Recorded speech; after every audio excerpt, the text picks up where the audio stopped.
What's up, guys? Jay, MorninAfterKill, and I'm back here on Borderlands 2. And the past few days, I've been showing you my correspondence with 2K's marketing manager during the launch of Borderlands 3. With Borderlands 3 bleeding players faster than any Borderlands game has done up until that point. It shows you that the highest concentration of people kind of quitting the game is between levels 5 to 10. So specifically, like levels 6, 7, 8, 9, and 10. 2K unwillingly turned to content creators for help. But so we're rallying content creators to help us make guides like this on their channels to hopefully move people through the process. That's not going to work. That's not going to work. If somebody's giving up your game on level 8, they're not going to go and fucking look at any. They're going to refund your game and move on. Maybe, but we haven't tried it, so we don't know. And Gearbox is doing some things internally on their end to also help as a stopgap solution. However, throughout the call, it became very obvious to me that they did not want any solution. Like, I know you want to put it all on the devs, but as the publisher, we have to do our part, which is enlisting people like us. You can't put this on the player. The player's not enjoying the game. That's not their fault. That's the game design issue. Maybe, or maybe it's just. Have you guys looked at the fact that maybe most of the players that are lapsing between level 5 to 10 are actually creating mule characters for other characters, so they can fucking hold their loot because there's not enough inventory and backpack space? They just wanted a quick fix bailout from content creators. We don't have a lot of time. This is not an opportunity to discuss what you guys think we should be doing with the developers. This is just a pitch to you guys to create guides if you would be willing to help the community. No. Because, yeah. I'm not creating a guide on a level 8 element when it should be a tutorial in the game. To make up for their lack of testing the game pre-release. Maybe not. Maybe you guys aren't the group to do it. Maybe this wouldn't be an issue if y'all motherfuckers let us, like, test your game and play it before you release it, so we could tell you, like, hey, targeted loot drops suck ass, there's no tutorial for this, blah blah blah for that. Like, I would have told you to kill a fucking fight was broke before y'all released it. But y'all motherfuckers don't be testing shit. And this was back in 2019 that this correspondence took place. Now, I want to fast forward the time all the way to 2021 leading into 2022. Right before the launch of Tiny Penis Wonderlands, when ThiccFila's, who at the time was a member of the 2K Next Maker stream team. Who am I to come and set the record straight on this? Well, I was on the Borderlands content creator team. Was feeling disenfranchised with how the second season of Borderlands 3's DLC felt phoned in, while entire skills in Zane's trees were still broken and not working properly. And with Wonderlands being announced at the time, ThiccFila's saw the writing on the wall that his favorite game, Borderlands 3, and more specifically, his favorite character to play as, Zane, looked like it was going to remain broken forever, experiencing the same type of disenfranchisement that Borderlands 2 fans would feel after Gearbox not only left Borderlands 2 in a broken mess of an endgame for years, but then doubled down on it and ruined the game further before the launch of Borderlands 3 with the Commander Crack Whore DLC. Oh, I need a pick-me-up. Get me some Iridium, will ya? Not wanting to be part of this charade anymore, ThiccFila's would go on to post his resignation in the 2K Discord. This is the exact reason I am done playing Borderlands 3.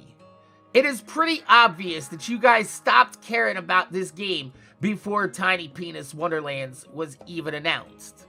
The balance changes, attention to endgame, and DLCs have just been disappointing.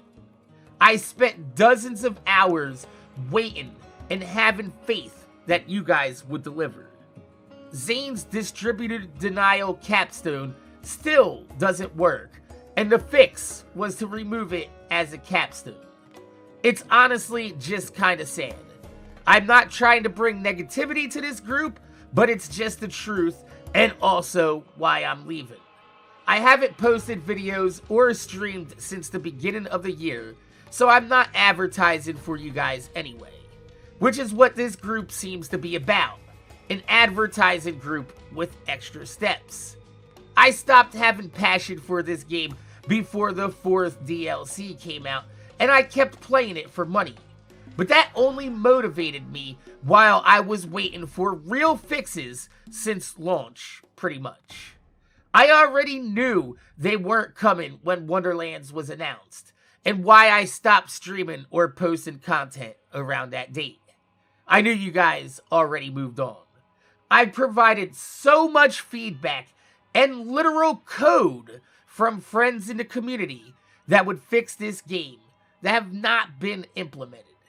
If you guys wanted to see my extended feedback on this game, here's a Google document of a script of a video that I never ended up posting because I didn't feel like it. But you probably won't read it or use it anyway. But it sums up all my thoughts on what the team has blatantly failed at and ignored in Borderlands 3. And just proves the amount of feedback that was not implemented. Because most of these problems have been around the entire life cycle of the game.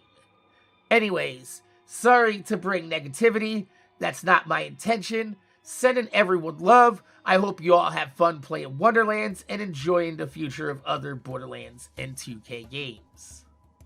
Which sounds pretty fucking familiar now, doesn't it? With Gearbox repeating the same pattern of behavior from Borderlands 2 to Borderlands 3, and now with Wonderlands being announced, and the 2K stream team gearing up to advertise yet another rushed release from Gearbox while leaving Borderlands 3 in an abandoned post-game state. ThiccFila's refused to be part of 2K's marketing team any longer. And now, here we sit in 2024 with the same pattern of behavior taking place from Gearbox and 2K. Gearbox has abandoned Wonderlands, left it without any sort of actual endgame or replayable, resettable True Vault Hunter mode campaign, and is getting ready to reveal yet another rushed Borderlands release. And here we have the pillars of the Shillers, Joltstude and Killer 6, both ignoring the fact that every single Borderlands game on the market is still broken in some way, shape, form, or another. But I guess it doesn't really matter to them as long as they stay quiet long enough to get invited to that Hollywood movie premiere later on this year. So, my name is Jay, MorninAfterKill. I want to thank you guys for watching. Make sure you guys rate, comment, subscribe. If you really thumbs up on the video, I'd highly appreciate it because it gives me motivation to make more videos for y'all motherfuckers that watch my motherfucking videos. I told you guys, it's not just the repeated patterns of behaviors from the pillars of the Shillers that you need to watch out for. It's the same repeated patterns of behavior from Gearbox Software. Release a game, abandon the game after initial sales surge and DLC offerings, rush out the next one, and hope by the time that the next cycle starts, you have a whole new crop of young, unsuspecting gamers to dupe out of their hard-earned money that have no clue about the past repeated patterns of behaviors because the current content creators in the gaming space are just being paid by Gearbox to cover it up. But no more. We are not going to stand by and let that shit happen with Borderlands 4 this year. Please believe that. Let me know in the comment section down below what your thoughts are. My name's Jay, MorninAfterKill. Thanks for watching, and I'm going to see y'all motherfuckers later.